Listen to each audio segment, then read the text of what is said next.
పాకిస్తాన్లో ఇక్కడ భారతదేశంలో ఏ దుర్మార్గమైనా చేసి దర్జాగా పాకిస్తాన్లో జీవించవచ్చు అనుకునేటటువంటి వాళ్ళని ఈ మధ్యకాలంలో గుర్తు తెలియని వ్యక్తులు ఏరివేస్తున్నటువంటి సంఘటనలు, అకస్మాత్తుగా కిడ్నాప్ అవుతున్నారు, ఆ పైన శవాలుగా తేలుతున్నారు, లేదంటే నడి రోడ్డు మీద గుర్తు తెలియని వ్యక్తులు వచ్చి కాల్చి చంపుతున్నారు.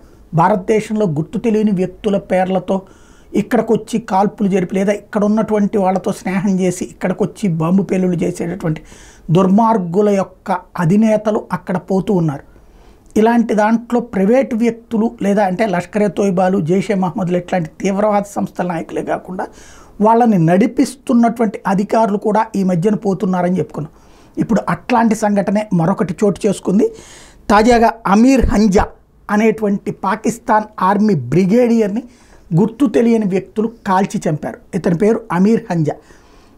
అయితే ఇక్కడ ఉన్నటువంటి స్పెషల్ ఏంటంటే ఆ మధ్యకాలంలో పుల్వామాలో జరిగినటువంటి అటాక్లో వీడే కీలకమైనటువంటిది. అంటే సైన్యం మీద జరిపినటువంటి దాడికి కారణమైనటువంటి తీవ్రవాదుల్ని పంపించింది వీడే 2018-19 టైంలో.